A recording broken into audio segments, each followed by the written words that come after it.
Hello everyone, welcome back to Buried Files. Tonight we are bringing you 7 of the most disturbing true horror stories ever documented from the Cascade Mountain forests, where the ancient woods harbor mysteries that defy all rational explanation. These are not works of fiction or campfire tales passed down through generations.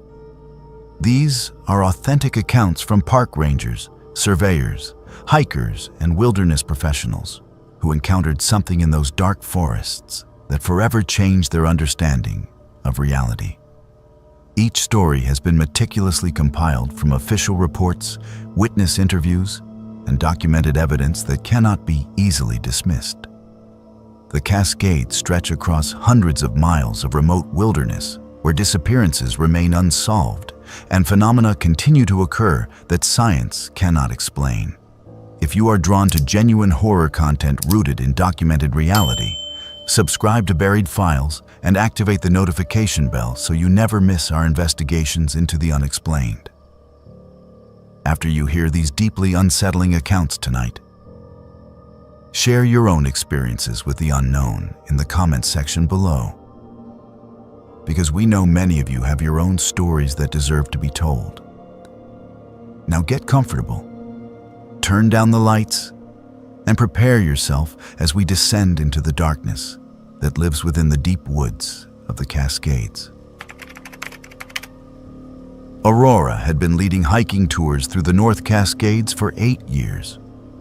She knew every mile of the Cascade Pass Trail, every switchback, every viewpoint where tourists stopped to catch their breath and snap photographs of the jagged peaks. The Douglas firs and western red cedars that lined the path were like old friends to her, their massive trunks and spreading branches as familiar as the rooms in her own home. She had guided families with young children, elderly couples celebrating anniversaries, and solo adventurers seeking solitude in the wilderness. In all those years, through every season and every type of weather, she had never experienced anything that shook her confidence in these mountains. That was about to change in ways she could never have imagined. It started with an email in late October, when the tourist season was winding down and the first snows were beginning to dust the higher elevations. A man named Nicholas contacted Aurora through her guiding service website. He wanted to hire her for a private trek to a remote alpine meadow near Cascade Pass, a location he had seen in old photographs from the 1970s. He offered double her usual rate and emphasized that he needed to reach this specific spot before the winter snows made it inaccessible. Something about the urgency in his message gave Aurora pause. But the money was good and she prided herself on accommodating client requests. She agreed to meet him at the Cascade River Road trailhead at dawn 3 days later. Nicholas arrived exactly on time, driving a rental car with Oregon plates. He was in his mid-40s, fit enough for the hike, but with a nervous energy that Aurora found unsettling. He kept checking over his shoulder as they prepared their packs, scanning the empty parking lot as if expecting someone else to arrive. When Aurora asked if he was waiting for additional hiking partners, he shook his head quickly and said they needed to get started immediately. The sun was just beginning to paint the eastern sky with pale orange light as they set off up the trail, their headlamps still necessary in the dim forest. The first 2 miles passed uneventfully. Aurora maintained her usual pace, pointing out landmarks and sharing facts about the local ecosystem. But Nicholas barely responded. He walked with his head down, hands gripping his pack straps, breathing harder than he should have been at this relatively easy grade. Aurora had guided anxious hikers before, people afraid of bears or worried about their physical stamina. But this felt different. Nicholas radiated a specific kind of fear, the kind that came from knowing something rather than imagining it. At the 3-mile mark, where the trail emerged from dense forest into a more open area of subalpine meadow, Aurora noticed something that stopped her in her tracks. The forest had gone completely silent. No birds called from the branches. No wind rustled through the needles of the mountain hemlocks. No small animals scurried through the underbrush. Just their footsteps on the packed dirt trail and their breathing in the thin mountain air. In 8 years of guiding, Aurora had never experienced such absolute silence in these woods. Even in the dead of winter there were sounds. Ravens calling, branches creaking, the whisper of snow falling from overladen boughs. Nicholas noticed it too. He stopped walking and turned in a slow circle, his face pale despite the exertion of the climb. Aurora was about to suggest they take a water break when Nicholas suddenly pointed to something off the trail. A massive western hemlock stood about 30 yards to their right, its trunk easily 6 feet in diameter, old enough to have been growing when the first white settlers reached the Cascades. Carved into its bark were symbols Aurora had never seen before. Not the initials and hearts that foolish hikers sometimes carved into trees despite park regulations. These were complex geometric patterns, circles within circles, lines that curved and intersected in ways that hurt to look at for too long. The cuts were fresh enough that sap still wept from the wounds in the bark, dripping down in sticky amber tears. Aurora approached the tree slowly, her guide training overriding her unease. Vandalism in the national park was a serious matter that needed to be documented and reported. She pulled out her phone to take photographs, but the screen refused to focus properly. Every image came out blurred, the symbols indistinct no matter how many times she tried. Nicholas did not join her at the tree. He stood on the trail, staring into the forest with an expression that looked almost like recognition, as if he had expected to find exactly this. That was when Aurora saw the second tree. Another hemlock, this one about 50 yards deeper into the forest, marked with identical symbols. And beyond that, barely visible through the undergrowth, a third tree. The symbols formed a trail leading away from the maintained hiking path, deeper into the wilderness toward areas where Aurora knew there were no established routes. Only steep ravines, deadfall timber, and terrain too rough for safe travel without specialized equipment. She turned back to Nicholas and found him already walking toward the marked trees. Aurora called out for him to stop, that they needed to stay on the trail, that she was obligated to report the vandalism to park rangers before proceeding. But Nicholas did not stop. He moved with sudden purpose, as if he had been waiting for this moment, as if the marked trees were exactly what he had come to find. Aurora had a choice to make. Let him go alone into dangerous terrain or follow and try to bring him back safely. Her responsibility as a guide won out over her growing sense of wrongness. She hurried after him, pulling her radio from her belt to call the ranger station. The radio crackled with static, but no voices came through, though they were well within range of the nearest repeater tower. The symbols led them through increasingly difficult terrain. Aurora had to help Nicholas over fallen logs and guide him around clusters of devil's club, their stems thick with vicious thorns. The silence persisted, oppressive and unnatural. Aurora's heart hammered in her chest, and it was not from the exertion. Every instinct screamed at her to turn back, to get back to the trail, to get out of these woods. But Nicholas pushed forward with manic determination, barely pausing to catch his breath. Aurora grabbed his arm and physically stopped him, demanding to know what they were looking for, why he had really hired her, what he knew about these symbols. Nicholas finally looked at her with eyes that held a mixture of desperation and resignation. He said he had been here before, 15 years ago, with 3 friends. They had found something in these woods, something that should not exist. His friends had wanted to tell people, to bring cameras back, to prove what they had seen. Nicholas had been the only one who wanted to leave and never return. His 3 friends had come back without him a week later. None of them had ever been seen again. Their cars were found at the trailhead. Their gear was never recovered. The search and rescue operation had lasted for weeks, but turned up nothing. No trace, no clues. Just 3 people who vanished into the Cascades, as if they had never existed. Before Aurora could respond, before she could process what Nicholas had just told her, they pushed through a thick stand of young hemlocks and emerged into a clearing.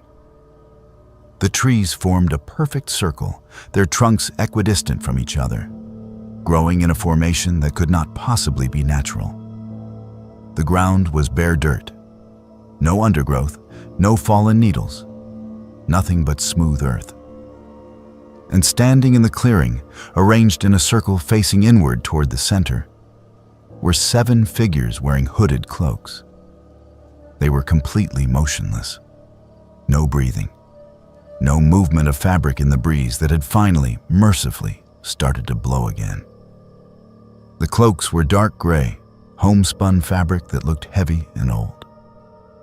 Aurora's first thought was that they had stumbled onto some kind of ceremony or ritual, and her second thought was to apologize and back away. But then she noticed the details that made her blood turn to ice. The figures cast no shadows, despite the morning sun slanting through the trees. The grass was not bent beneath their feet. They stood half an inch above the ground, hovering impossibly. Nicholas grabbed Aurora's arm so hard it would leave bruises. He whispered that they needed to leave immediately, right now, not back the way they came, but in any other direction. But Aurora stood frozen, unable to look away from the figures, unable to process what she was seeing. That was when the figures moved. They did not turn their heads. They did not pivot their bodies. One moment they faced inward toward the center of the circle. The next moment they faced outward, toward Aurora and Nicholas, as if they had simply existed in both positions simultaneously without the transition of movement between. The hoods were deep and dark, and Aurora instinctively knew she did not want to see what was beneath them. But the morning sun had shifted, and light fell across the face of the nearest figure. There was nothing there. Not a face hidden in shadow, but nothing at all. The hood framed an absence, a space where features should have been, but were not. A void that seemed to absorb light rather than reflect it. Aurora's mind struggled to understand what her eyes reported. Human brains are not designed to process the sight of a person with no face, no features, just emptiness where a human should be. The dissonance caused her physical pain, a sharp spike of pressure behind her eyes that made her gasp. That gasp seemed to be a signal. The figures moved toward them, not walking but gliding, closing the distance with impossible speed. Nicholas yanked Aurora backward, and they ran. Branches tore at their faces and hands. Roots tried to trip them. The forest had become a maze of obstacles that seemed to reach for them deliberately. Behind them, Aurora could hear something following. Not footsteps, not breathing, just a presence, a displacement of air. Something massive moving through the trees. They crashed through underbrush. Aurora's training and knowledge of the terrain abandoned in pure panic flight. Nicholas fell twice, and both times Aurora hauled him up and pushed him forward. They ran until their lungs burned and their legs trembled. Ran until Aurora had no idea where they were or which direction led back to the trail. Then, as suddenly as the nightmare had started, they burst onto the maintained hiking path.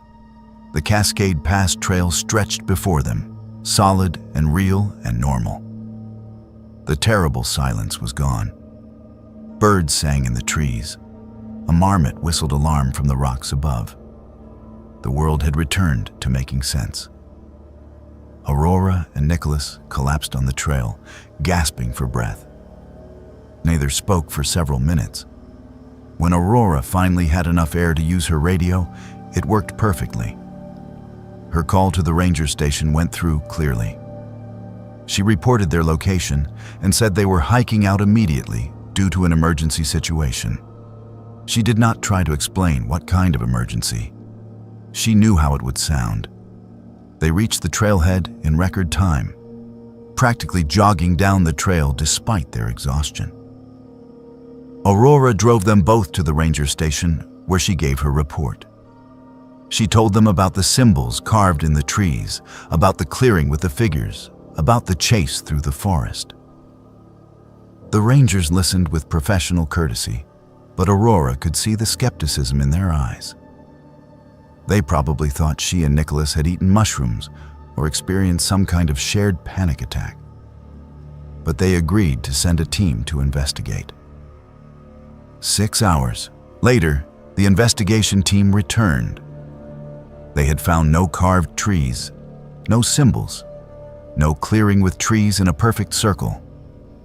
The GPS coordinates Aurora had provided led to dense forest with no signs of human presence, no disturbance to the undergrowth, no indication anyone had been there. The rangers gently suggested that the altitude and exertion might have caused confusion, that the human mind can play tricks in stressful situations, that perhaps Aurora should take some time off from guiding. Nicholas left immediately after giving his statement. He did not say goodbye to Aurora. He got in his rental car and drove away, and she never heard from him again. She tried to find him weeks later, searching for the email address he had used to contact her, but it bounced back as invalid. The phone number he had provided was disconnected. It was as if Nicholas himself had been erased. Aurora continued to guide hikes through the Cascades. She had bills to pay and a reputation to maintain. She told herself it had been altitude sickness or dehydration or some psychological break caused by stress. She told herself this because the alternative was impossible. But she now refused to take clients off established trails, no matter how much they offered to pay. She stayed on the maintained paths, on the routes that appeared on official park maps, in the places where hundreds of other hikers walked each day. She still saw the symbols sometimes, in the patterns of bark on old trees, in the way shadows fell across stone. Her mind tried to find those shapes everywhere now, as if having seen them once had opened a door in her perception that could not be closed. And at night, when sleep took her deeper than she wanted to go, Aurora dreamed of that clearing. She dreamed of standing in the center of that circle with the 7 figures surrounding her. In her dreams, she could see what was beneath the hoods. She saw what existed in that terrible emptiness where faces should have been. She always woke before dawn from those dreams, heart racing, sheets soaked with sweat. She would make coffee and sit by her window watching the sky lighten over the mountains, grateful for another night survived. Grateful she had run when she had the chance. Grateful she had not looked longer at what stood in that clearing. Because part of her, the part that woke her screaming some nights, suspected that the figures had let them leave. That Nicholas had been brought there to see something, to be reminded of something. And she had simply been an unfortunate witness. That the Cascades held spaces where the normal rules did not apply, where things existed that should not exist, where the barriers between what was possible and what was impossible wore dangerously thin. Aurora still guides hikers through those mountains, but she does not take anyone to hidden places anymore. She stays where the maps say to stay. She walks where thousands of others have walked safely. And if clients ask why she will not accommodate special requests to visit remote locations, she simply says the terrain is too dangerous. She does not tell them the truth. That some places in these mountains do not want to be found by the kind of people who come back. That there are clearings in these woods where figures without faces wait in patient circles. That the Cascade forests hold secrets darker than old-growth shadows. Secrets that carve themselves into living wood and into human memory with equal permanence. Some nights she thinks about Nicholas and his 3 friends, who vanished 15 years ago. She wonders if they found what they were looking for in that second visit. She wonders if they are still in those woods somehow, in that clearing, standing in their own circle facing inward forever. She wonders if one day she will lead a hike and see the symbols again, marking the trees, showing the way to a place where she does not want to return but might not be able to resist. Those are the nights when Aurora does not sleep at all. She sits awake until dawn, keeping watch, making sure that if something comes down from those mountains looking for her, she will at least see it coming. The Cascades are beautiful in daylight, majestic and pure and breathtaking. But Aurora knows now what waits in the spaces between the trails. She knows what stands in the clearings where no one is meant to walk, and she will never stop knowing, never stop remembering, never stop seeing those symbols carved into her memory as deeply as they were carved into the bark of trees that no longer show any scars. Ellie was a wildlife biologist studying spotted owl populations in the old-growth forests surrounding Mount Rainier. She had spent the better part of 3 years conducting field research in some of the most remote wilderness areas in the Cascades, places where the trees were so ancient and so tall that their canopies created a permanent twilight at ground level even on the brightest days. The work required weeks of solitude, hiking miles into trackless forest to set up audio recording equipment that would capture the territorial calls of the endangered northern spotted owl. Most people would have found the isolation unbearable, but Ellie had always been comfortable alone in the wilderness. She found peace in the silence broken only by bird calls and the whisper of wind through Douglas fir needles. The solitude had never bothered her, not until the 3rd week at her research site in February, when winter still gripped the high country and the forest was locked in cold silence. Her research protocol was straightforward, but labor-intensive. She would hike into a designated area carrying recording equipment, establish a base camp, and spend 2 weeks documenting owl activity through audio surveillance. The recorders ran continuously, capturing everything within a quarter-mile radius. During the day, Ellie would check the equipment, download data to her laptop, and review hours of recordings for the distinctive 4-note call of the spotted owl. At night, she stayed in her tent, analyzing data and preparing field notes. She had completed this routine successfully at a dozen different sites without incident. The forest had always felt like a sanctuary, a place of scientific inquiry and natural beauty. That perception changed on her 3rd night at the new research location, a valley thick with western red cedars and hemlocks that had been growing since before European settlers reached the Pacific Northwest. Ellie had positioned her recording devices in a triangle pattern, each unit about 200 yards from her camp. The equipment was sophisticated, capable of capturing sounds too faint or too high-pitched for human ears to detect. On the evening of the 3rd day, she sat in her tent reviewing the previous night's recordings, headphones on, listening to the ambient sounds of the forest at night.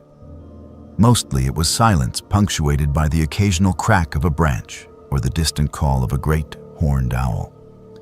Then, at exactly 2:47 in the morning, according to the timestamp, she heard something that made her fingers freeze on the keyboard.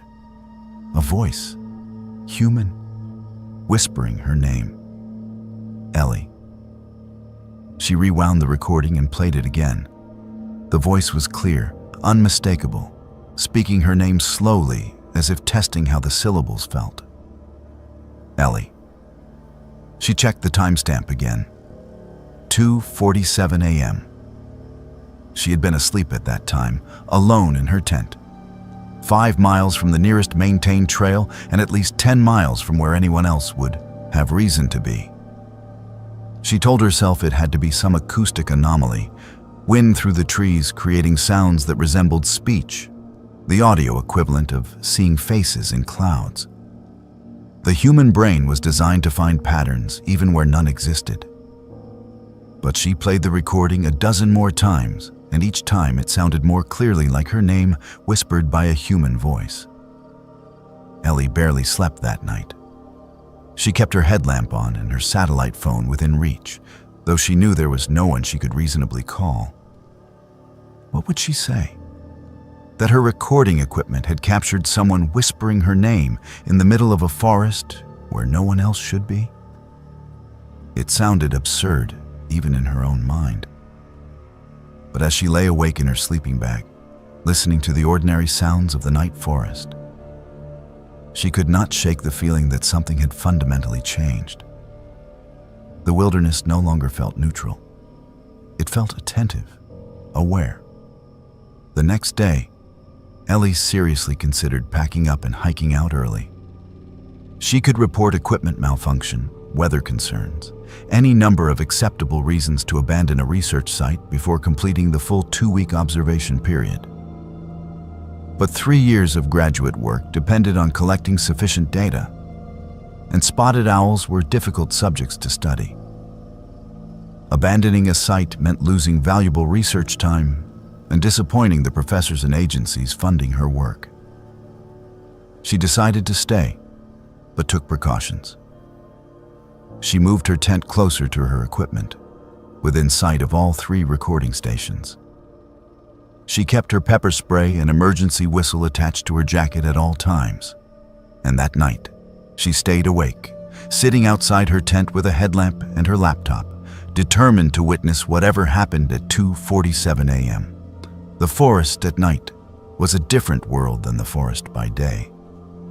Darkness amplified every sound and created spaces where imagination could run wild. Ellie sat on a camp chair, wrapped in a heavy down jacket, her breath forming clouds in the freezing air.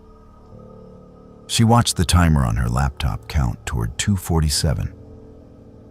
At 2:45, she turned off her headlamp and let her eyes adjust to the darkness. The moon was nearly full, providing just enough illumination to see the silhouettes of the massive trees surrounding her camp. At exactly 2:47 a.m., she heard it with her own ears. Not through recording equipment, not filtered through headphones, but live and immediate in the cold night air. Her name whispered from somewhere in the darkness beyond her tent. Ellie. The voice came from the direction of the western recording station, about 200 yards away. Then she heard something that made every muscle in her body tense. Footsteps, slow and deliberate, moving through the undergrowth. Not the quick scurrying of a raccoon or the cautious steps of a deer. These were the measured footsteps of something walking on 2 legs, something that was in no hurry, something that knew exactly where it was going. The footsteps began to circle her campsite. Ellie grabbed her flashlight with shaking hands and aimed it toward the sound. The beam cut through the darkness, illuminating tree trunks and hanging moss, but nothing else. The footsteps continued, unaffected by the light, moving steadily from her left to her right. She swept the flashlight in an arc, trying to find the source, but saw nothing. Just trees and shadows, and the pale undergrowth of ferns and salal. Yet the footsteps were unmistakable now, close enough that she should be able to see whatever was making them. Then she saw the shadow. It moved between 2 massive cedars, visible for only a moment in the edge of her flashlight beam. Too tall to be human. 7 feet at least, maybe taller, moving with a fluid grace that seemed wrong somehow, as if the joints bent in ways that human joints should not bend. Ellie kept her flashlight trained on the spot where she had seen it, but the shadow did not reappear. The footsteps continued circling, never changing pace, never stopping. Around and around her campsite they went, maintaining a consistent distance of perhaps 50 feet. Close enough to be heard clearly, but far enough to remain hidden in the darkness beyond her flashlight's reach. For 18 minutes, Ellie sat frozen in her chair while something circled her camp. She counted the minutes on her watch, needing some concrete task to prevent her mind from spiraling into complete panic. 18 minutes of steady footsteps, occasionally punctuated by the crack of a breaking twig or the rustle of disturbed ferns. Then, as abruptly as they had started, the footsteps stopped. The forest returned to its normal nighttime quiet. Ellie sat motionless for another hour, flashlight clutched in her hand, before she finally retreated into her tent. She did not sleep.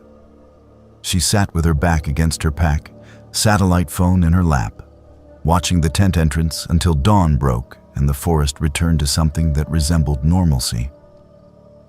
In the morning light, Ellie examined the area around her camp.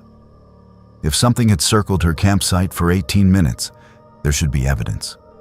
Footprints, broken vegetation, some sign of passage. She found nothing. The forest floor showed no unusual disturbance, no tracks except her own. It was as if whatever had walked around her tent had left no more trace than a ghost. She should have hiked out that morning. Every rational instinct told her to pack her equipment and leave immediately. But Ellie had spent her entire adult life training to be a scientist, learning to observe, to document, to seek evidence and rational explanations. She told herself there had to be an explanation. Some kind of animal she was unfamiliar with. Acoustic tricks caused by the terrain. Stress-induced hallucinations brought on by isolation. She decided to stay one more night and document whatever happened with every piece of recording equipment she had. That day, Ellie set up additional cameras pointing at her campsite. She checked and rechecked all her equipment, making sure everything was functioning properly. She positioned her tent so she had a clear view of the western recording station where the voice had seemed to originate. She prepared her pack so she could evacuate quickly if necessary, keeping only essential items in the tent. And when night fell again, she was ready. Or so she thought. At 2:47 a.m., the whispers started again. But this time they were closer, much closer. Right outside her tent. Ellie. The voice was directly on the other side of the thin nylon fabric, close enough that she could hear the breath behind the words. Then the footsteps began again, but instead of circling at a distance, they moved around the tent itself, inches from where she sat. Ellie did not reach for her flashlight. Some deep survival instinct told her that seeing what was outside her tent would be worse than not seeing it. She sat paralyzed, listening to the footsteps circle her tent. 1 circuit, 2, 3. On the 4th circuit, she saw the tent fabric begin to move. Something was pushing against it from the outside, creating a bulge that traveled along the wall at about shoulder height. Not like an animal brushing against the tent, but like something running its hand along the fabric, feeling the shape of the tent, maybe feeling for the entrance. Then the zipper began to open. Ellie watched in horror as the zipper on her tent entrance slowly descended, pulled by nothing she could see. Inch by inch it opened, the sound of the metal teeth separating impossibly loud in the silence. She could see darkness through the widening gap, and she knew with absolute certainty that she did not want to see what was on the other side. She lunged forward and threw herself against the tent wall, collapsing the entire structure. Poles snapped, fabric tore. Ellie thrashed her way out of the tangle of nylon and aluminum, emerging into the night air with her heart hammering and adrenaline flooding her system. Nothing was there. She swept her flashlight across the campsite. Empty. No figure. No shadow. No sign that anything had been there at all. But when she aimed the flashlight at the ground immediately around the collapsed tent, she saw something that made her blood run cold. Footprints in the frost that had formed on the ground. Bare footprints. Human-shaped, but wrong. Too large. The toes too long. And each foot had 6 toes instead of 5. Ellie did not pack. She did not try to salvage her equipment. She grabbed her pack with her essential supplies and her satellite phone, and she ran. She ran through the dark forest with only her headlamp to light the way, stumbling over roots and crashing through undergrowth. Not caring about the noise she made or the branches that tore at her face and hands. She ran until her lungs burned and her legs trembled. And then she kept running. It took her 4 hours to cover the 5 miles to the nearest trail, and another 3 hours to reach the ranger station. She arrived just after dawn, exhausted and bleeding from dozens of small cuts, but alive. The rangers listened to her story with expressions that cycled from concern to skepticism. They sent a team to investigate, but the team found her campsite exactly as it had been before she arrived. No collapsed tent, no scattered equipment. Everything she had left behind was simply gone. The recording devices, the cameras, her tent, her research materials. All of it vanished as if it had never existed. The only things Ellie had were what she had been carrying when she ran, and the scratches on her face and arms from her panicked flight through the forest. Ellie reported the incident to her university advisors. She filed paperwork with the National Park Service. She tried to explain what had happened, but she could see in their faces that they thought she had experienced some kind of breakdown. Young researcher, alone too long in the wilderness, cracking under the pressure of isolation. They recommended she take time off. See a counselor. Consider whether field biology was the right career path for her. 3 months later, Ellie transferred to a different research project studying salmon populations in eastern Oregon. Work that involved day trips and nights spent in hotels rather than tents. Work that never required her to be alone in the forest after dark. Her professors expressed disappointment. She had shown such promise as a field researcher. But Ellie did not care about their disappointment. She had heard her name whispered in a voice that should not exist. She had felt something circle her tent in the darkness. She had seen footprints with 6 toes. She knows now that there are places in the Cascade forests where the rules of the natural world do not fully apply. Places where something else lives. Something that knows the names of people who venture too far from established trails. Something that whispers in the darkness and leaves no footprints except in frost. Something that can make recording equipment and tents and all evidence of human presence simply disappear. Ellie will never return to those forests. She avoids hiking. She flinches when she hears footsteps behind her on city streets. And sometimes, in the moment between waking and sleeping, she hears it again. Her name whispered in the darkness. Ellie. She wakes with her heart racing, telling herself it was just a dream, just a memory, nothing more. But some nights she is not so sure. Some nights she wonders if whatever was in those woods followed her out somehow, imprinted on her like a scent that cannot be washed away. She tells herself she is safe now, surrounded by civilization, far from the ancient forests of the Cascades. But deep down, in the part of her mind that still lives in that moment when the tent zipper began to open, she knows the truth. Distance does not matter. Whatever whispered her name in the darkness knows where she is. It has always known.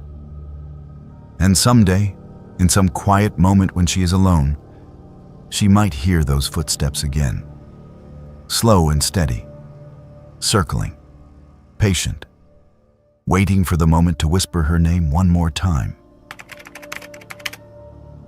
Adam and Sadie were professional photographers who had spent the last 5 years documenting the waterfalls of the Pacific Northwest. They had built a reputation for capturing images that magazines and travel websites paid premium rates to publish, photographs that showed familiar landscapes from unexpected angles with lighting that seemed almost supernatural. Their success came from their willingness to go where other photographers would not, to obtain permits for restricted areas, to hike off trail to locations that required technical climbing skills and a tolerance for risk. They were good at what they did, and they took pride in finding shots that no one else could replicate. In early April, they secured permits to access a restricted section of the Columbia River Gorge, an area that had been closed to the public for over 2 years following the Eagle Creek fire. The Forest Service was conducting restoration assessments, and the trails remained officially shut while crews worked to clear hazards and monitor for landslides. But Adam had connections with a ranger who owed him a favor, and they obtained special permission for a single day of photography in the burn zone. The ranger warned them that the area was dangerous, that trees weakened by fire could fall without warning, that the ground was unstable in places. Adam and Sadie signed liability waivers and promised to stay in communication via radio. They were looking for something specific, a waterfall deep in the restricted zone that few people knew existed, one that had supposedly escaped the worst of the fire damage. They started hiking before dawn, carrying cameras, tripods, and specialized lighting equipment. The trail was overgrown in places, showing the lack of regular maintenance that comes with prolonged closure. Burn scars marked many of the trees, black streaks climbing up trunks that had somehow survived the flames. But as they pushed deeper into the restricted area, the forest grew thicker and greener. They were entering a valley that the fire had mostly bypassed, a pocket of old growth surrounded by devastation. By mid-morning, they reached their destination. The waterfall was everything they had hoped for and more. Water cascaded down a basalt cliff face in 3 distinct tiers, the spray creating rainbows in the morning light. Western red cedars and hemlocks surrounded the falls, their branches heavy with moss and ferns. Mist hung in the air like silk, diffusing the sunlight into something soft and dreamlike. It was perfect. It was exactly the kind of location that would produce portfolio-defining images. Adam set up the first camera while Sadie adjusted the tripod, checking angles and framing. The sound of the falling water filled the air with white noise that was almost meditative. This was why they did what they did. These moments of being alone in the places of raw natural beauty, creating art that would allow others to see what few people ever witnessed firsthand. Adam took several test shots, checking exposure and composition on the camera's preview screen. Everything looked good. He signaled to Sadie to move to a different position so he could capture her silhouette against the falls for scale. That was when he noticed them in the frame. Behind Sadie, among the trees at the edge of the clearing, there were people, at least a dozen figures standing perfectly still, watching them. Adam lowered the camera and looked with his naked eyes. Nothing there, just trees and ferns and mist. He raised the camera again and looked at the preview screen. The figures were there, clear as day, standing among the trees. Men and women in clothing that looked old-fashioned, dark jackets and long dresses from another era. All of them facing toward Adam and Sadie. All of them completely motionless. Adam called to Sadie and showed her the camera screen. She stared at the image, then turned to look at the trees behind her. Nothing visible. They walked to where the figures appeared in the photograph. No footprints, no disturbance in the moss, no evidence that anyone had been standing there. Adam took another photo of the same area. The figures were closer now, still among the trees, but definitely nearer than they had been in the first image. Sadie pulled out her own camera and looked through the viewfinder. She went pale and lowered the camera slowly. She told Adam she could see them through the lens, clearly, detailed enough to see their faces, hollow eyes staring at her with an intensity that made her skin crawl. Expressions that were not quite right, mouths slightly too wide, features just wrong enough to trigger a deep, instinctive revulsion. But when she lowered the camera, nothing was there. They should have left immediately. Both of them felt it, that primal warning that something was deeply wrong with this place. But they were professionals, and this was the kind of inexplicable phenomenon that could make a career if properly documented. They spent the next 20 minutes taking photographs, dozens of them, from different angles and with different equipment. Every single image showed the figures, and in every successive photo, the figures were closer. The watchers began appearing in every direction.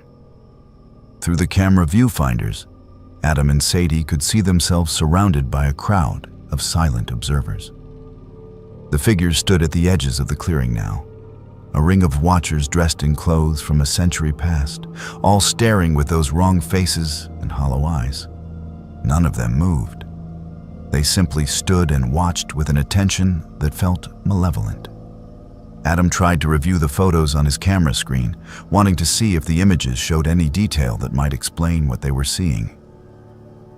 But something was wrong with the display. The figures in the photographs were moving. Not in the jerky frame-by-frame way of video, but smoothly, like looking through a window at something alive.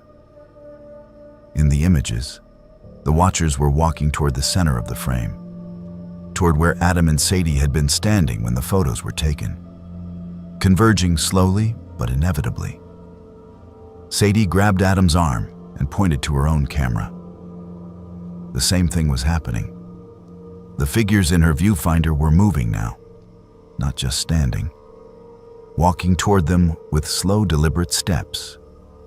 When Sadie pointed her camera at the trees, she could see the watchers advancing across the clearing, their feet not quite touching the ground, gliding more than walking, moving toward where she and Adam stood. They made the decision to leave without needing to discuss it. Some instinct older than language told them both that they were in immediate danger, that whatever they were seeing through their cameras was not just some optical phenomenon or equipment malfunction. It was something real, something threatening, something that existed in a layer of reality that human eyes could not normally perceive. They grabbed what gear they could carry quickly and ran, leaving thousands of dollars of equipment behind. The run back to the trailhead took half the time the hike in had taken. They crashed through undergrowth and scrambled over fallen logs, not caring about the noise or the damage to their clothes. Behind them, always just out of sight but definitely present, they heard sounds. Not footsteps exactly, but a displacement of air, a sense of movement, a presence that matched their pace and seemed to herd them in a specific direction. When they finally burst onto the main trail, the presence vanished. The forest returned to its normal sounds. Birds called, a squirrel chattered, water rushed in a nearby creek. The world made sense again. Adam and Sadie collapsed on the trail, gasping for breath, checking behind them for pursuit that never materialized. The ranger who had granted them access was waiting at the trailhead when they emerged 2 hours later. He took one look at their faces and asked what had happened. Adam tried to explain, but the words sounded absurd, spoken aloud in the bright afternoon sunlight. The ranger listened without expression, then asked if they wanted to file a formal report. They declined. What would they say? That they had seen ghosts through their camera viewfinders? That figures from a century ago had chased them through the forest? 3 days later, the ranger called Adam. A recovery team had gone into the restricted area to retrieve the equipment they had left behind. Everything was exactly where they had dropped it. The cameras, the tripods, the lighting gear, all undisturbed. But when they checked the memory cards, every photograph was blank. Pure white. No images at all. Not just the photos with the figures, but every single shot they had taken that day. Complete data corruption on multiple cards from different cameras. The ranger said technical failure happened sometimes in the field, but Adam could hear the doubt in his voice. Adam and Sadie never went back to the Columbia River Gorge. They sold their photography equipment 2 months later and went their separate ways. Adam moved to California and started working in real estate photography. Safe indoor work with artificial lighting and no surprises. Sadie took a job teaching graphic design at a community college. Neither of them has picked up a camera for personal work since that day. Sometimes Adam dreams about the watchers. He sees them standing in crowds at the edges of rooms, staring at him with those hollow eyes and wrong faces. In his dreams, they are closer each time, converging slowly but steadily. He wakes before they reach him, but he knows that eventually, in some dream, they will close the distance completely. And he wonders what will happen then. Sadie tells people she lost interest in photography, that she burned out on the freelance lifestyle and wanted something more stable. She does not tell them the truth, that she sees the watchers sometimes in her peripheral vision, standing at the edges of crowds, in reflections in store windows, in the shadows of parking garages, always watching, always still, always wearing clothes from another time. They never talked to each other about what happened. The experience severed their professional partnership and their friendship. Some things cannot be shared without breaking something fundamental between people. Some experiences isolate rather than bond. The waterfall in the restricted area still exists, still cascades down the basalt cliff in 3 beautiful tiers. The Forest Service eventually reopened some of the trails in that section of the gorge. Hikers pass within a mile of that spot regularly now. Some of them probably find the clearing and take photographs of the falls with their phones and digital cameras. Adam wonders sometimes if any of them see figures in their images.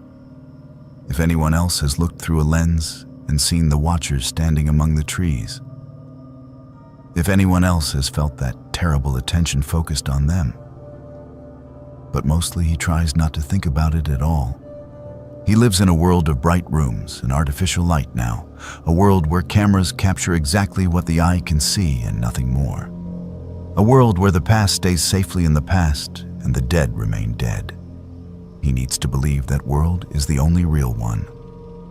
Because the alternative, that there are layers of reality bleeding through in certain places, in certain conditions, visible only through the specific wavelengths captured by camera lenses, is too terrible to accept. The Cascades are full of beautiful places, places where light and water and stone create scenes of breathtaking beauty.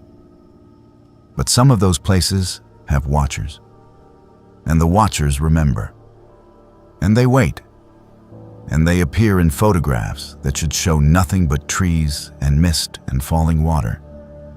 And sometimes, if you are unlucky enough to see them, they begin to move.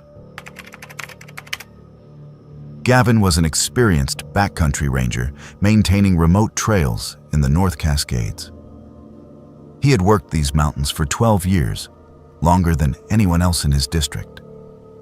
He knew the trail system better than the maps did, better than the GPS coordinates suggested.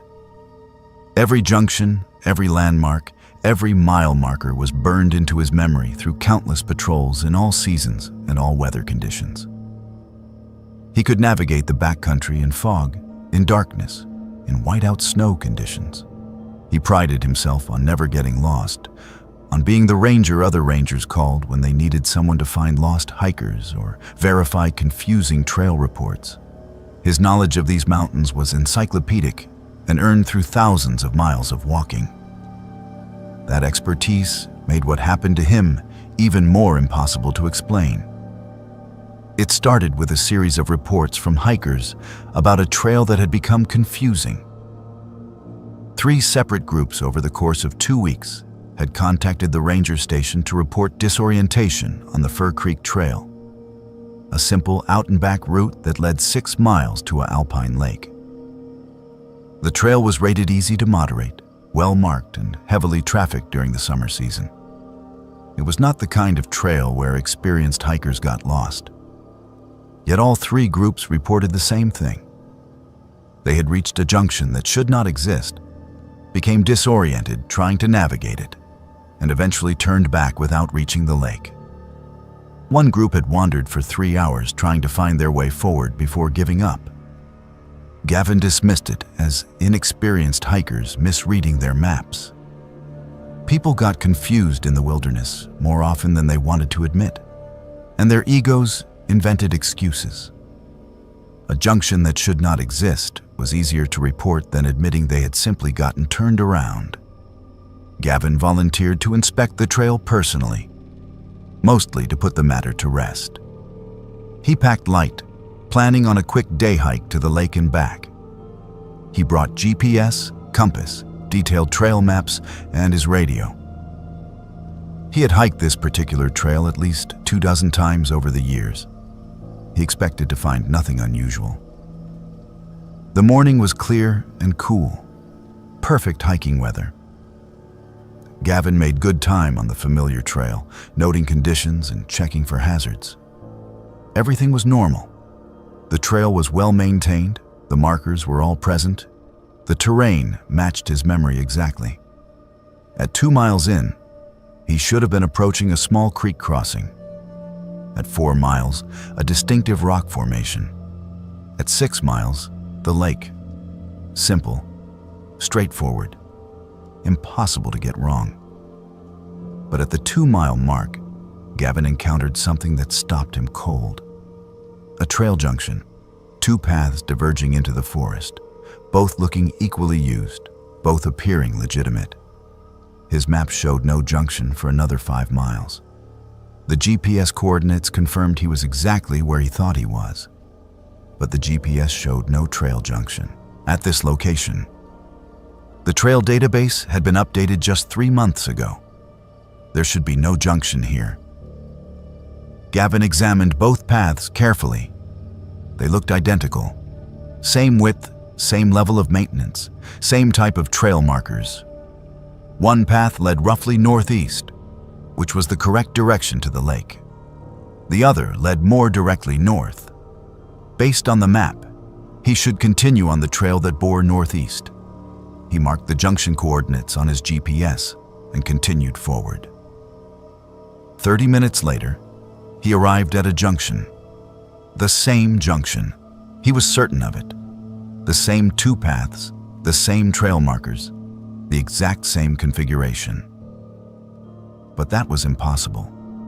He had been walking steadily uphill on a trail that should lead deeper into the wilderness. There was no loop that would bring him back to the same spot. Gavin checked his GPS. The coordinates showed he had traveled nearly a mile from the junction, but he was standing in what appeared to be the identical location. He tried again, this time taking the more northerly path. He walked for 40 minutes, keeping careful track of landmarks. The trail climbed steadily through old-growth forest, passing massive western hemlocks and Douglas firs. Nothing about the terrain suggested he was walking in a circle. Yet after 40 minutes, he emerged at the junction again. The same junction, the same 2 paths diverging into the forest. Gavin sat down and forced himself to think rationally. Disorientation was a known phenomenon. Without clear visual cues, even experienced navigators could become confused. But he had a compass. He had GPS. He had been walking in a straight line on a maintained trail. There was no rational explanation for returning to the same point 3 times in a row. The forest around him was starting to look different. The trees seemed taller than they should be, their bark darker and more deeply furrowed. The light filtering through the canopy had taken on a strange quality. Too green, too thick, as if he were underwater. The air felt heavy and still. No birds sang, no squirrels chattered. The silence was profound and unnatural. Gavin tried to use his radio. Static. The GPS had stopped working entirely, the screen frozen on coordinates that no longer updated. His compass spun slowly, unable to settle on north. Every piece of technology he carried had ceased to function properly. He was alone in a forest that no longer followed the rules he understood. He tried a fourth time, taking the northeast path but marking trees with his knife as he went, cutting distinctive blazes into the bark so he would know if he was actually returning to places he had already been. He walked for an hour this time, his marked trees appearing behind him at regular intervals, proof he was making forward progress. The trail climbed steadily. The vegetation changed appropriately for increasing elevation. Everything suggested he was moving deeper into the wilderness. Then he saw his first marked tree ahead of him, then the second, then the third.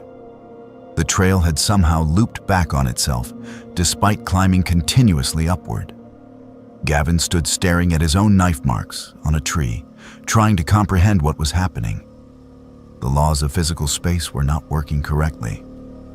The trail was folding back on itself in ways that defied geometry. That was when he saw her. A woman standing on the trail ahead, about 50 yards distant. She wore a ranger uniform, but the style was wrong. The cut of the jacket was dated.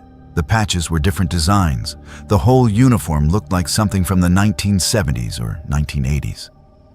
She stood perfectly still, facing him, smiling. Even from 50 yards away, Gavin could see there was something wrong with her eyes.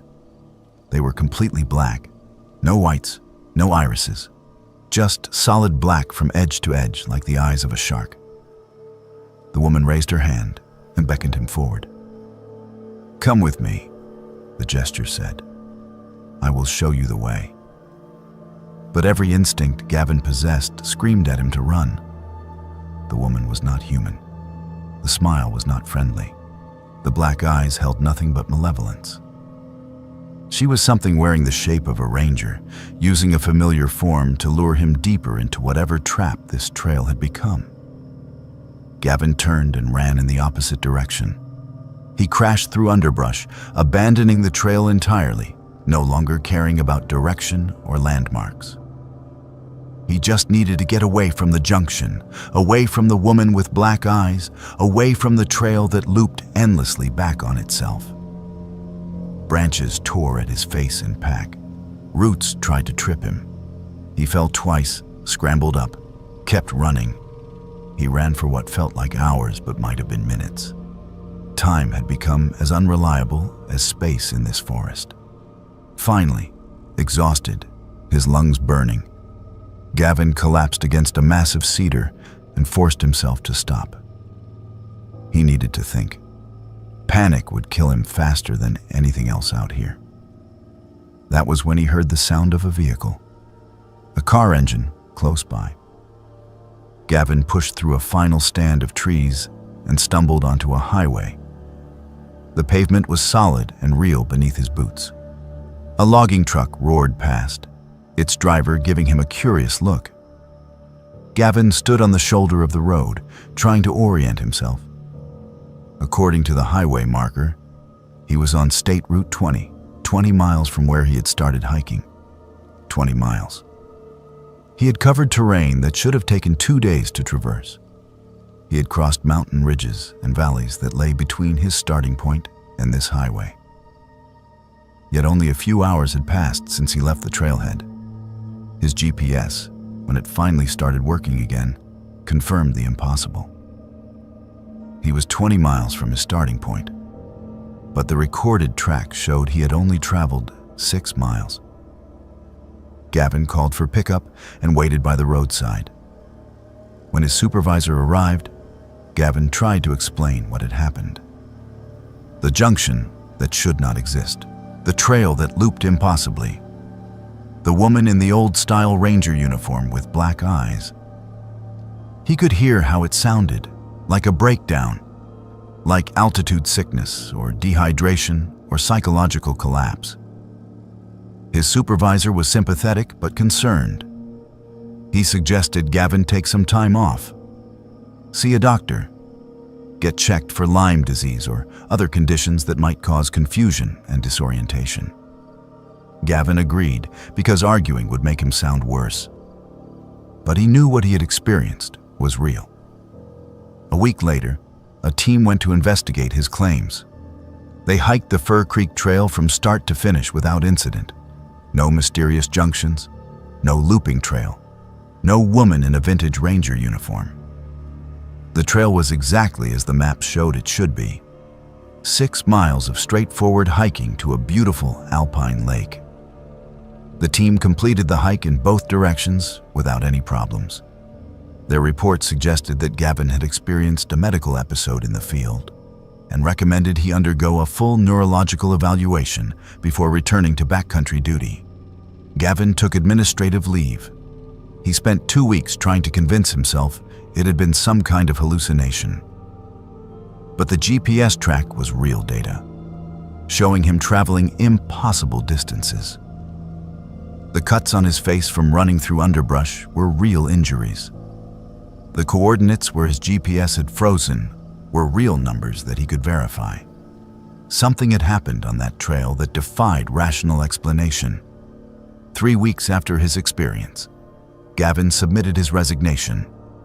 He was 38 years old, in excellent physical condition, with 12 years of service and a spotless record. He could have worked another 25 years, could have retired with a full pension. Instead, he walked away. His supervisor tried to talk him out of it, but Gavin was adamant. He was done with the North Cascades, done with backcountry ranging, done with trails that should not exist and women with black eyes who wore the uniforms of rangers from decades past. Gavin moved to Montana. He works now for the Bureau of Land Management, managing grasslands and sage prairie where visibility extends for miles in every direction. Open country where trails go exactly where maps say they go, where GPS always works, where space follows the normal rules of geometry. He tells people he wanted a change of scenery, that 12 years in the Cascades was enough. He does not tell them the truth. At night sometimes, Gavin dreams about that junction, about standing at the fork in the trail, trying to decide which path to take, knowing that both paths lead back to the same impossible point. In his dreams, the woman with black eyes is always there, standing at the end of one path, beckoning him forward with that terrible smile. He always wakes before he has to decide whether to follow her. He wonders sometimes if other rangers have found that junction, if the trail still loops back on itself in ways that defy physics, if the woman still waits there in her vintage uniform, luring people deeper into a forest where the normal laws of reality do not apply. He wonders if anyone else has been brought 20 miles across impossible terrain in the space of a few hours. If anyone else has experienced the North Cascades as a place where space folds in on itself like origami. But mostly he tries not to think about it. He stays in his prairies and grasslands where the horizon is visible and trails are straight lines across comprehensible space. He tells himself he is satisfied with this new life, this safe life, this life where the worst thing that can happen is encountering a rattlesnake or getting caught in a lightning storm. Dangers he understands, dangers that follow predictable rules, because the alternative is admitting that there are places in the mountains where the fabric of reality wears thin, where trails can exist in multiple configurations simultaneously, where something that looks human can stand and smile and beckon with eyes like holes into the void. where the wilderness is not just dangerous in the way that cliffs and weather are dangerous, but dangerous in ways that have no name and no rational explanation. The North Cascades are still there, still drawing hikers and backpackers who seek beauty and solitude in the wilderness. The trails still wind through ancient forests and climb to alpine lakes. And somewhere in those mountains, a junction exists that should not exist. A trail that loops back on itself in defiance of geometry. A woman in a ranger uniform from another era, waiting patiently with her black eyes and her welcoming smile. Waiting for the next person who wanders too far from the mapped routes. Waiting to show them the way deeper into a forest, where space does not work correctly and time becomes fluid and malleable. Waiting to guide them to places where lost rangers go and never return from. Gavin knows she is still there, still waiting, still smiling, and he knows he will never return to find out where that smile might lead. Lucy and Connor were wilderness rangers, assigned to winterize a remote cabin before the first snows of the season arrived. The cabin sat 40 miles from the nearest road, accessible only by a 2-day hike through some of the most rugged terrain in the Cascades. It had been built in the 1960s as an emergency shelter for firefighters battling backcountry blazes, constructed from rough-hewn logs and positioned in a small clearing surrounded by old-growth forest. The structure was rarely used anymore. Modern firefighting relied on helicopters and mobile camps. But the Forest Service maintained it as a historic site and occasional emergency shelter for lost or injured hikers. The winterization process involved checking the structure for damage, sealing gaps against weather, removing anything that might attract animals, and ensuring the door and windows were secure. It was straightforward work that typically took a day to complete. Lucy and Connor arrived at the cabin just as dusk was settling over the forest. They had pushed hard on the second day of hiking, wanting to reach the cabin with enough daylight to unload their packs and assess the initial work. The clearing was overgrown with ferns and salal. The cabin itself looked weathered but structurally sound, its log walls dark with age and moss. They checked the perimeter first, looking for signs of animal damage or structural weakening. Everything appeared intact. The door was still locked, the windows were unbroken, the roof showed no major damage. They would be able to complete the work in a day as planned and hike out the following morning. After securing the cabin and checking for immediate hazards, they prepared a simple dinner on their camp stove and settled in for the night. The cabin had bunks with old foam mattresses, a wood stove that still worked, and a small table with 2 chairs. It was Spartan but comfortable enough for experienced backcountry workers. They discussed their work plan for the next day, checked their equipment, and prepared for sleep. Lucy took the lower bunk, Connor the upper. The forest outside was quiet, except for the occasional call of an owl and the whisper of wind through the trees. Just after midnight, Lucy woke to a sound that made her instantly alert. Scratching, loud and deliberate, coming from beneath the floorboards.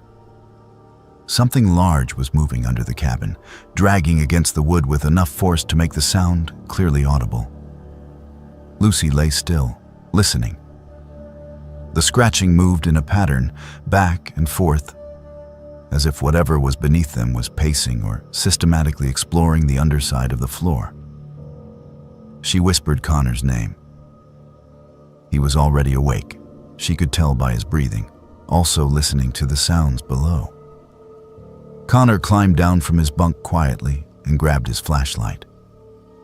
They had both dealt with animals in backcountry cabins before, usually mice or pack rats, occasionally raccoons or even porcupines.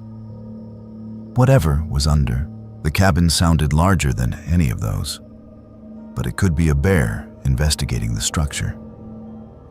Black bears sometimes denned under buildings if they found a suitable space. Connor eased open the cabin door and stepped outside, Lucy following with her own flashlight. They circled the cabin, sweeping their lights across the foundation and the crawlspace entrance.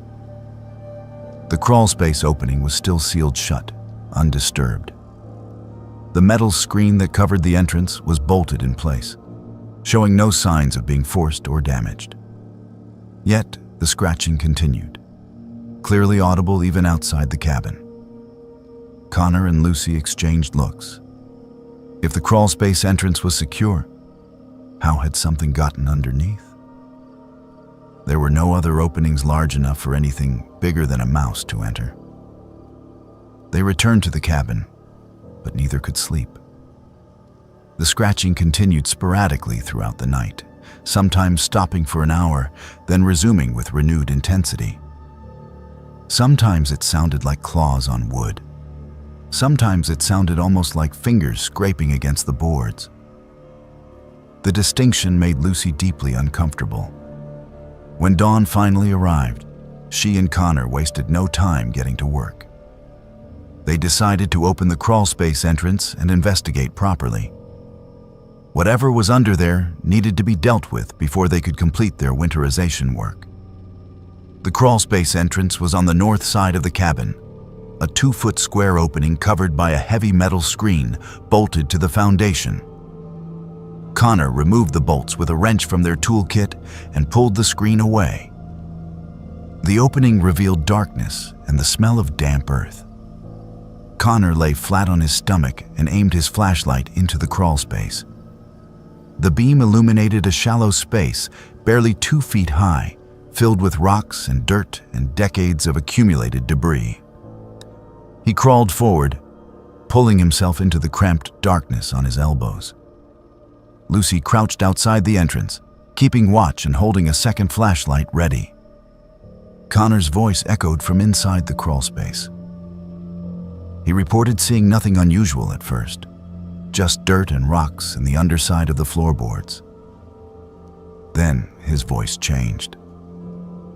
He had found the scratches, deep gouges in the underside of the wood, fresh enough that splinters still hung from the cuts. The marks were extensive, covering large sections of the floor above where they had been sleeping. Something had been down there recently, scratching at the boards with considerable force. But the crawlspace was too shallow for anything large. Connor was having to drag himself forward on his belly, barely able to turn his head. There was no room for a bear or even a large raccoon to maneuver.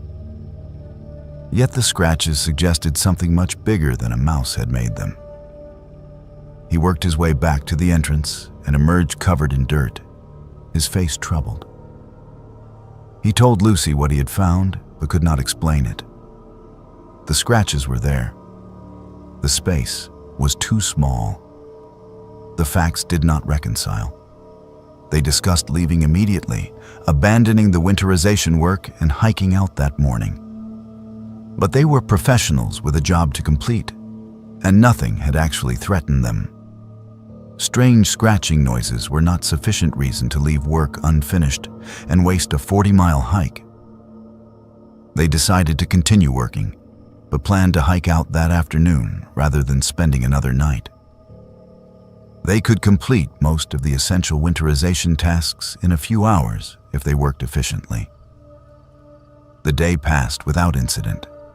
They sealed gaps in the walls, cleared the chimney, removed food items that mice might get into, and secured the windows. The work was routine and helped normalize the situation. By late afternoon, they were nearly finished. Lucy was sweeping the floor while Connor checked the door latches one final time. That was when Lucy noticed something that made her stop sweeping. Between the floorboards, in the gaps where light from below might filter through, she saw movement. She knelt down and aimed her flashlight at the gap between 2 boards. An eye stared back at her, a human eye, bloodshot and wide, staring directly up at her through the crack in the floor, blinking. Lucy screamed and stumbled backward. Connor spun around, demanding to know what was wrong. Lucy pointed at the floor, at the gap between the boards. Connor grabbed his flashlight and looked. Nothing there now, just darkness between the boards. But Lucy had seen it clearly. An eye, human, staring at her from the crawl space that was too shallow for anything human-sized to fit. They made a decision in seconds. Grab the essential gear and leave immediately. They did not discuss it or debate it. They both knew they needed to get out of the cabin right then. They shoved critical items into their packs, left the rest, and exited the cabin at a near run. Lucy was shaking so hard she could barely fasten her pack straps. Connor's face was pale and grim. They started hiking without looking back, pushing themselves hard despite the rough terrain. They hiked through the night, using headlamps and determination to cover ground that should have taken 2 days. They did not stop to rest. They barely spoke.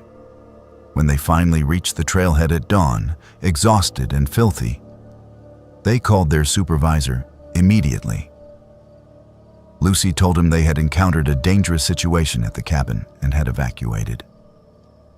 She did not explain what kind of danger. She knew how it would sound. Their supervisor sent another team to investigate. The team found the cabin exactly as Lucy and Connor had left it. Work partially completed, some gear still inside. They checked the crawl space thoroughly. It was empty. The scratches on the underside of the floorboards were there, deep and fresh, just as Connor had described. But the space was clearly too shallow for anything large to fit. The team completed the winterization work and hiked out, without incident. Their report noted the unexplained scratches, but attributed them to an animal, possibly made over an extended period by something small. Lucy requested a transfer to a desk position within 2 weeks. She told her supervisor she was dealing with a family situation that required her to be closer to civilization. Connor quit the Forest Service entirely 3 months later. He moved to Seattle and took a job with a software company about as far from wilderness work as he could get. They did not stay in touch. The experience had damaged something between them, created a shared knowledge that neither wanted to revisit. The Forest Service sealed the crawlspace entrance with concrete later that year. No official reason was given for the modification. The cabin itself was marked for demolition the following spring. Budget constraints and low usage were cited as justification. No one mentioned the scratches or the rangers who had evacuated in the middle of their assignment. The cabin was torn down in May, the logs hauled out by helicopter, the clearing left to grow over with brush and ferns. Lucy still works for the Forest Service, but she will never accept a backcountry assignment again. She processes permits and answers phones and helps plan trail maintenance schedules from a comfortable office with windows that look out on a parking lot. Sometimes, when she is working late and the office is quiet, she thinks about that eye staring up at her through the floorboards. She wonders what it belonged to, how it could have fit in a space too shallow for anything human-sized. Whether it is still in those mountains somewhere, crawling through spaces too small for its body, scratching at the underside of floors where people sleep. Connor does not talk about his time as a ranger. His co-workers at the tech company know he used to work for the Forest Service, but he deflects questions about why he left. He tells them he wanted better pay and more stability.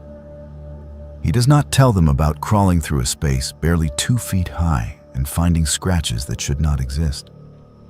About hearing something moving beneath him all night, pacing and scratching.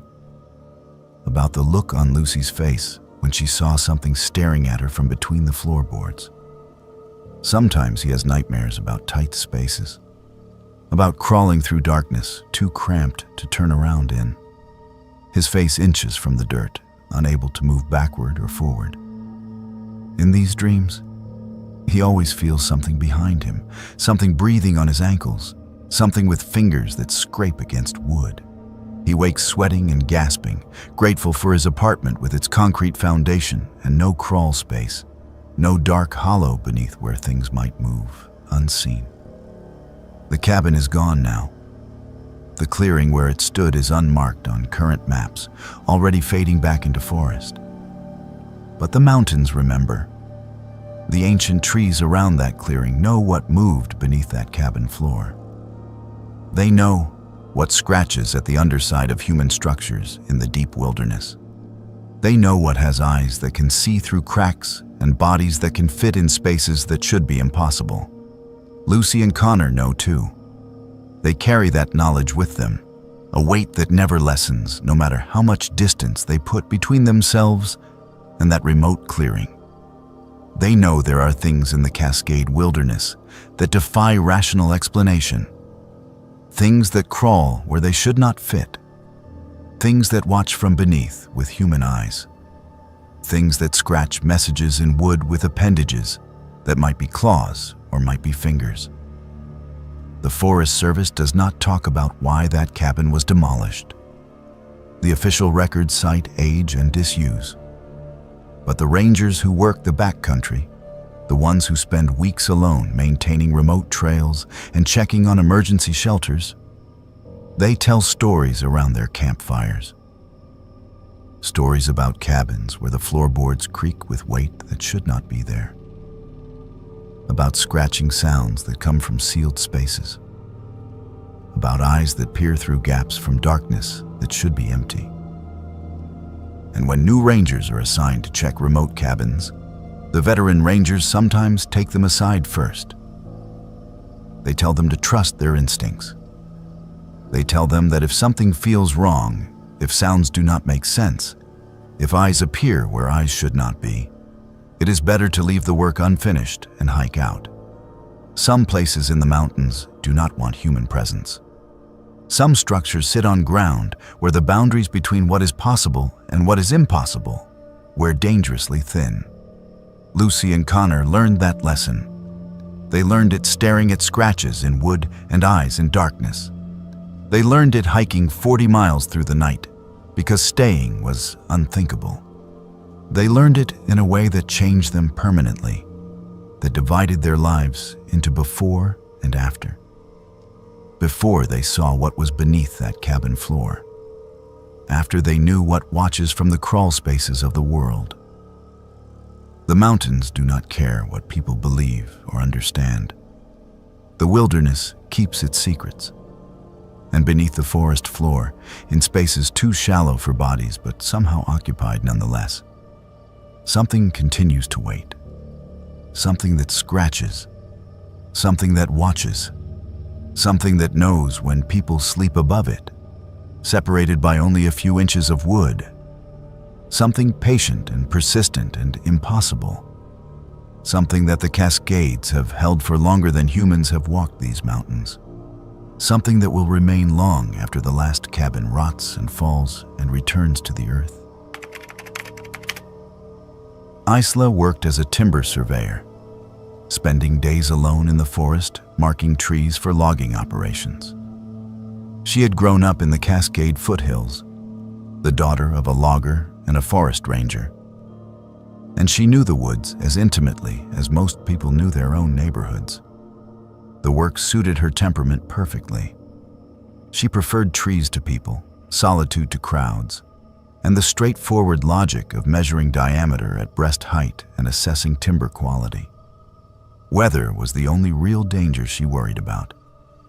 Storms could down trees without warning, lightning could strike during exposed ridgeline work, and heavy snow could trap a surveyor miles from shelter. But Isla knew how to read the sky, how to recognize the signs of changing weather, and how to retreat before conditions became life-threatening. She had been doing this work for 6 years without serious incident. That record ended on a gray February afternoon when fog rolled in faster than she had ever seen in her life. Isla was working in a mixed forest of Douglas fir and western hemlock, marking trees in a tract scheduled for selective logging the following spring.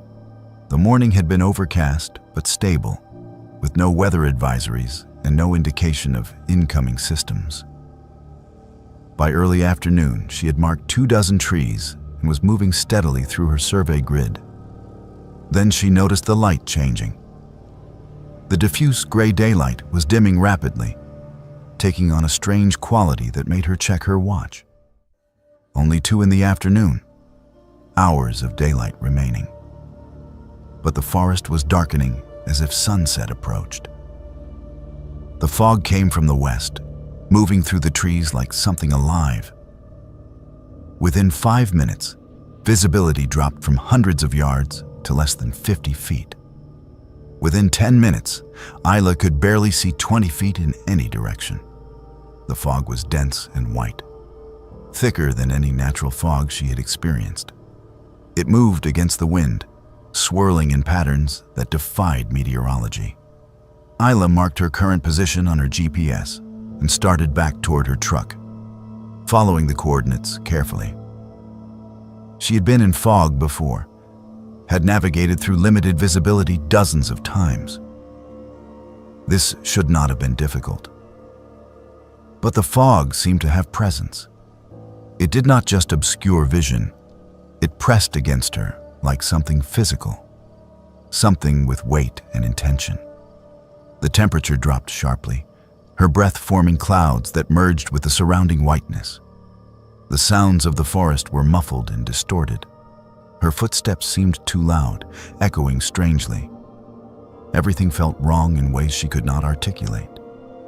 Then Isla saw movement in the fog. Shapes, human-sized, walking parallel to her path, keeping pace with her movement through the trees. She stopped walking. The shapes stopped. She called out, asking if anyone was there, if anyone needed help. No answer. Just the shapes at the edge of visibility, barely distinguishable from the fog itself, but definitely present, definitely watching. Ayla walked faster. The shapes matched her speed. She could see 3 of them clearly now, moving through the trees to her right. Then she noticed more on her left. At least 4 shapes, maybe more, all maintaining the same distance from her, all moving when she moved, stopping when she stopped. They never came closer, but they never fell behind either. They paced her exactly, as if connected by invisible threads. Her GPS showed she was heading the correct direction toward her truck, half a mile. She could cover that distance in 10 minutes, even in fog. But the shapes continued to follow, and Isla felt her unease growing into genuine fear. There was something predatory about the way they moved, something deliberate about maintaining that precise distance. They were hurting her, she realized, keeping her moving in a specific direction. Isla changed course abruptly, turning 90 degrees to her left, away from the truck, testing her theory. The shapes on her left moved to block her. She could see them more clearly now, tall figures wrapped in fog, never quite solid enough to see details, but definitely present. She turned right. The shapes on that side converged slightly, narrowing her path. She was being channeled. Whatever these things were, they were directing her movement. Then she heard the voices, her mother calling her name. But her mother lived in Portland, 200 miles away. The voice came from ahead of her in the fog, clear and familiar. Isla, sweetie, come here. I need to show you something. Then her brother's voice, from a different direction. Isla, over here. You have to see this. Her childhood friend who had died in a car accident 7 years ago. Isla, I have been looking for you. Come find me. The voices overlapped, echoing impossibly through the fog, calling her from different directions. All familiar, all people she knew or had known. All wrong. The tone was right, the inflection was right. But something underneath was fundamentally incorrect. Like recordings played by something that did not understand human emotion, mimicking the sounds without comprehending the meaning. Isla stopped listening to the GPS. She ran, straight ahead, no longer caring about direction or coordinates. just needing to move, needing to escape the shapes and the voices and the fog that pressed against her like water. Branches tore at her face. She stumbled over roots she could not see. The fog grew thicker, turning from white to gray, reducing visibility to less than 10 feet. The voices followed, always just ahead, always calling her name, always promising to show her something wonderful if she would just come a little farther. The shapes surrounded her now, dozens of them, moving through the fog on all sides. Isla could hear them even if she could not see them clearly. The displacement of air as they glided between trees, the whisper of something that might have been fabric or might have been something else entirely. Her hand hit metal. Isla gasped and grabbed onto it, her truck door handle solid and real under her fingers. She yanked the door open and threw herself inside, slamming it behind her and locking it immediately.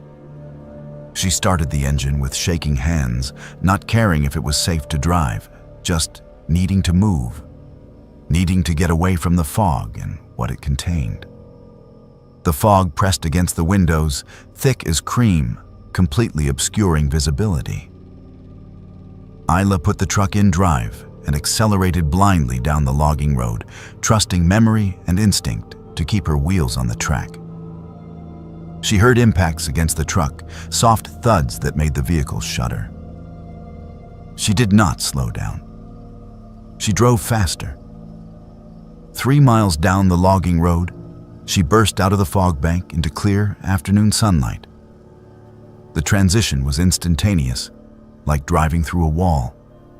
1 second she was surrounded by impenetrable whiteness. The next she was in bright daylight with blue sky above and clear visibility for miles. Isla pulled over and sat shaking, trying to process what had just happened. After several minutes, she got out to inspect the truck. The entire vehicle was covered in handprints, small handprints, children's handprints, hundreds of them smeared across the hood, the doors, the windows. But the handprints were on the inside of the windows, not the outside. Small fingers had pressed against the glass from within the truck cab, leaving prints in condensation that should not exist. Isla stared at the prints, her mind refusing to accept what her eyes showed. She had been alone in the truck, completely alone. Yet the evidence was undeniable. Something had been inside the vehicle with her, something small enough to leave child-sized handprints, something that had pressed against the windows from the inside while she drove blindly through the fog. She called her supervisor and reported a dangerous weather situation in the survey area. She did not mention the shapes or the voices or the handprints. She said fog had created unsafe working conditions and she was returning to base. Her supervisor approved without question. Fog was a legitimate safety concern. Isla never returned to that survey area. She submitted her incomplete data and requested reassignment to a different tract. Her supervisor noticed her hands were shaking when she turned in her report, but did not comment on it. Timber surveyors encountered dangerous conditions regularly. Bears, falling trees, cliff edges hidden by underbrush. It was understood that sometimes you had to retreat from work sites. 3 weeks later, another surveyor was assigned to complete Isla's abandoned survey. He reported normal conditions, clear weather, no fog, no difficulties. He completed the work in 2 days, without incident. His report made no mention of anything unusual. Isla works different areas now, staying closer to main roads, avoiding the deeper forest tracks where fog can roll in without warning. She checks weather forecasts obsessively before going into the field and refuses assignments on days when fog is predicted. Her co-workers think she has developed an anxiety disorder, an occupational hazard for people who work alone in isolated areas for extended periods. They do not know about the voices or the shapes or the handprints. Sometimes Isla drives past the turnoff to that logging road. She never takes it. But she looks at the forest there, at the dark trees that press close to the road, and she wonders if the fog is still there in the deep woods, if the shapes still wait among the trees, if the voices still call out names in familiar tones, luring people deeper into whiteness that moves with purpose and intention. She wonders about the handprints, children's hands, pressing from the inside. She wonders whose children they were, if they were ever children at all, or if something in that fog simply chose that form because humans respond to the appearance of children, because we are wired to protect small, vulnerable things, because a child's voice calling for help is almost impossible to ignore. The Cascades hold many dangers. Cliffs and crevasses, weather that can kill, animals that can maim. But the most dangerous things in those mountains are the ones that cannot be explained, the ones that hide in fog banks and call out in voices you recognize, the ones that press their hands against glass from the wrong side and leave proof that should not exist. Isla knows those dangers now. She carries that knowledge like a weight, and she will never venture into deep fog again, no matter how much money is offered, no matter how routine the assignment seems. Because she knows what waits in the whiteness. She has heard it calling her name. She has seen its shapes moving at the edge of perception. She has felt its presence pressing against her like pressure underwater. And she has seen the proof of its impossible nature printed in condensation on the inside of her truck windows. Some knowledge cannot be unlearned. Some experiences change a person forever. Isla was changed that February afternoon. She is more careful now, more fearful, more aware that the forest holds things that should not exist but do. And when fog rolls through the valleys of the Cascades, when it moves against the wind and swirls with unnatural patterns, Isla stays indoors. She stays safe. She stays away from the trees where shapes walk and voices call and small hands press against barriers that should keep them out, but somehow never do. Henry and Amelia were celebrating their 5th anniversary with a 4-day backpacking trip through the Central Cascades. They were experienced hikers who had completed dozens of backcountry treks together, comfortable with the challenges of wilderness travel and confident in their ability to handle whatever conditions they encountered. This trip was meant to be a celebration, a return to the activity that had brought them together when they met on a group hiking trip 5 years earlier. They had chosen a popular trail that would take them through subalpine meadows and past several pristine mountain lakes. Everything had been planned carefully. They had permits, appropriate gear, detailed maps, and a solid itinerary. Everything went perfectly for the first 2 days. The weather was ideal for late summer, warm days and cool nights, with clear skies that turned the alpine lakes into mirrors reflecting the surrounding peaks. They saw other hikers on the trail, exchanged pleasantries at designated campsites, and fell into the comfortable rhythm of backcountry travel. They reached their second-night campsite near a subalpine lake surrounded by mountain hemlocks, the water so clear they could see fish moving in the depths. As they cooked dinner on their camp stove, Amelia noticed a man standing at the far edge of the lake, perhaps 200 yards away. He was perfectly still, facing their direction. Too far to see clearly in the fading evening light, just a silhouette against the trees. Amelia pointed him out to Henry. They both watched for a moment, waiting to see if the man would move or call out. He did nothing, just stood there, motionless. Henry waved, a friendly greeting to a fellow backpacker. The man did not respond, did not wave back, did not move at all.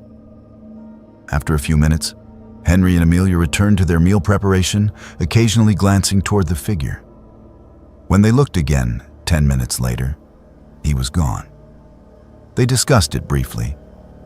Probably another hiker scouting for a campsite, deciding this lake was too crowded with them already there, moving on to find a more private location. Nothing unusual about that.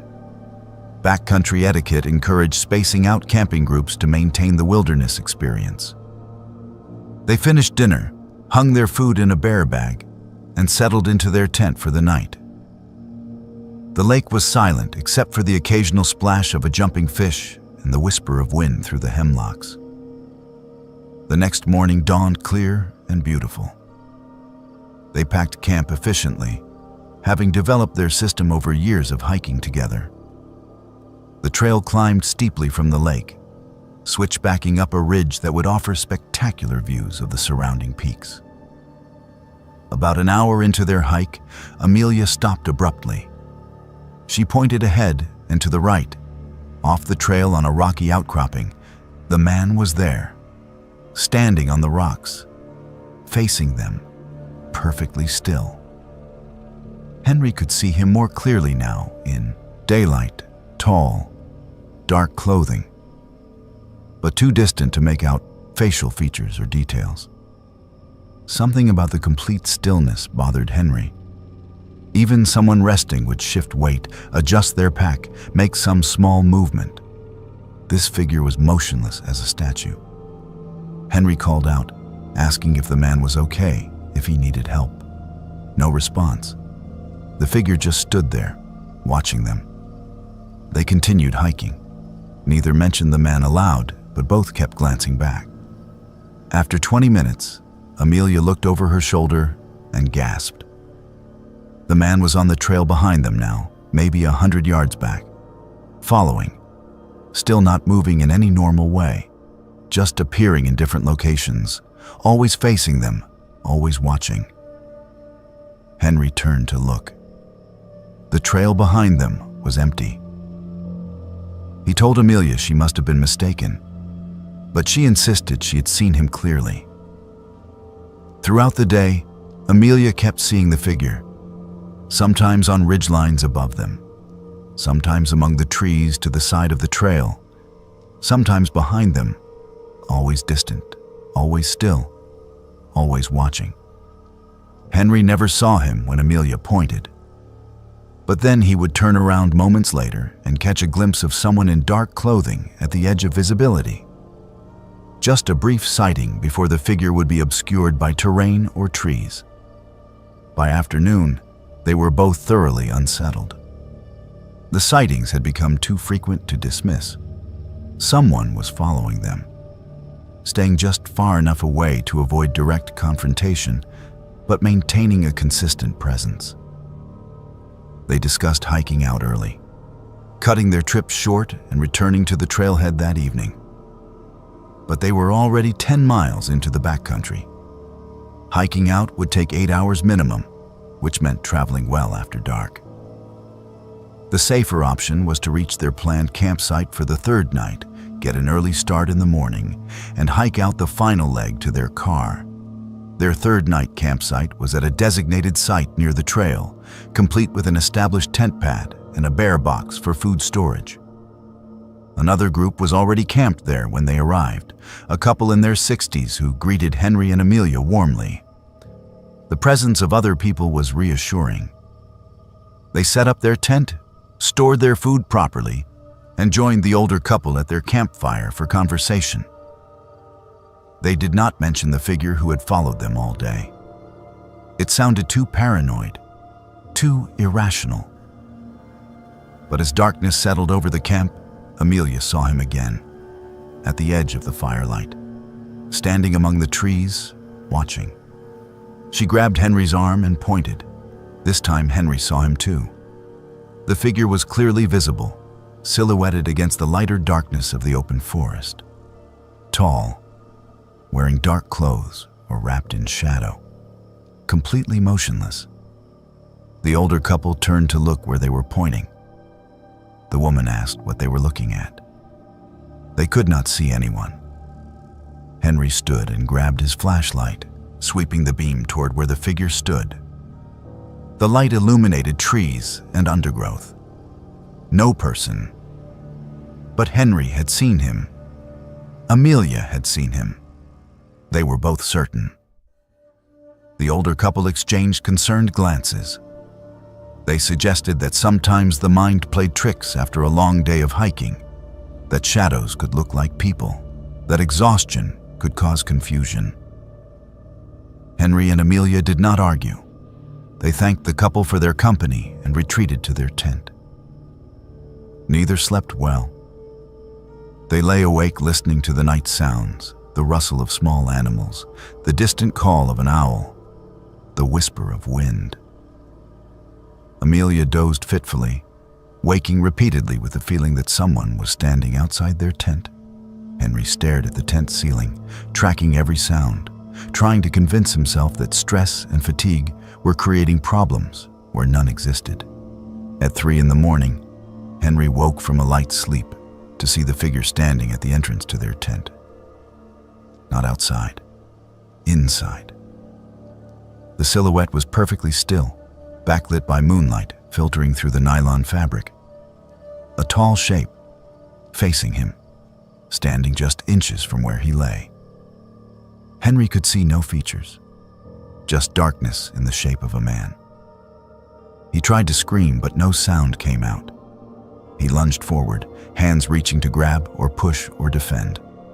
His hands passed through empty air. The figure was gone. The tent was empty, except for him and Amelia sleeping beside him. Henry sat gasping, heart hammering, certain of what he had seen but unable to reconcile it with the empty tent around him. He shook Amelia awake and told her what had happened. She believed him. She had felt something too, a presence, a weight in the air that should not have been there. They agreed immediately. They were leaving, right then, in the dark. They did not care about the danger of night hiking. They needed to get out of these mountains. They packed by headlamp, moving quietly to avoid waking the older couple. They left a note thanking them for the hospitality and explaining they had an emergency that required hiking out early. By 4 a.m, they were on the trail, moving as fast as they dared in the darkness. They reached the trailhead as the sun was rising, exhausted and frightened, but safe.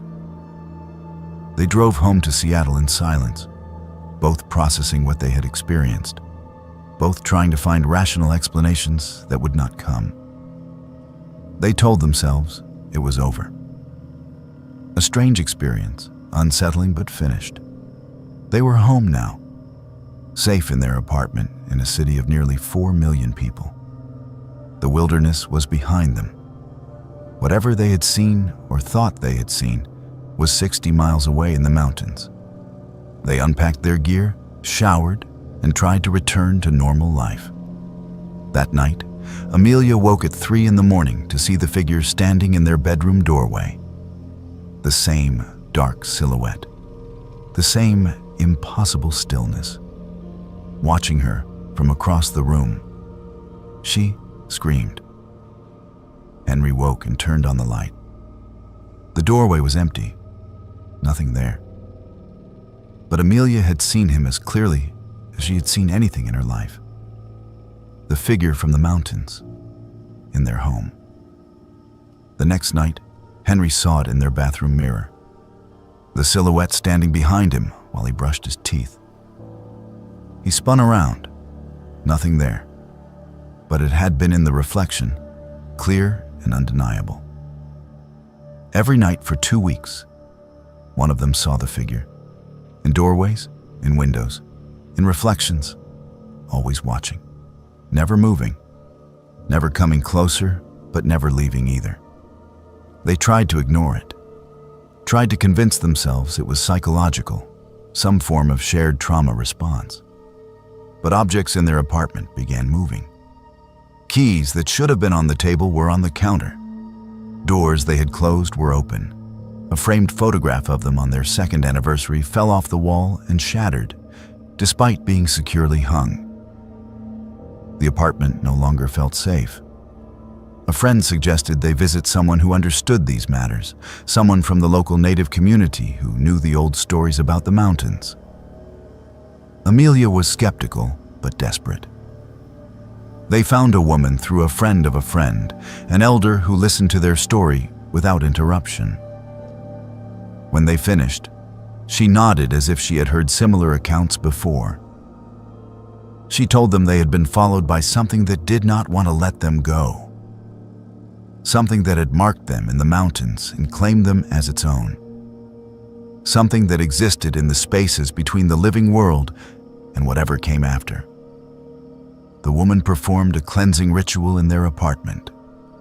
She burned cedar and sage, chanted in a language Henry and Amelia did not understand, and placed small bundles of herbs and stones in the corners of each room. She told them the entity would leave, but the mark would remain. They would always be more visible to such things than ordinary people. They had been touched by something from the mountains, and that touch could not be fully erased. The appearances stopped after the ritual. The figure no longer stood in doorways or appeared in mirrors.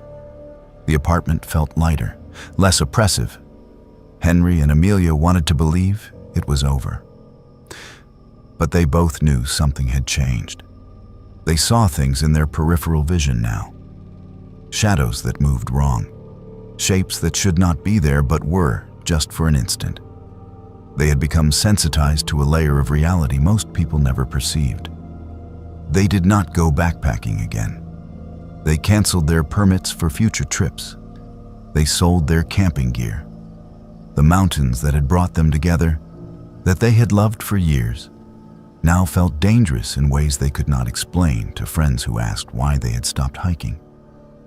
They said they had gotten busy with work, that they were interested in other hobbies now. They did not talk about the figure that had followed them home from the Cascades. 6 months later, they moved to a new apartment. Neither admitted it aloud, but both hoped that distance might help. The new place felt cleaner somehow, less haunted. But Amelia still saw shadows sometimes, standing at the edges of rooms. Henry still felt presences in doorways late at night.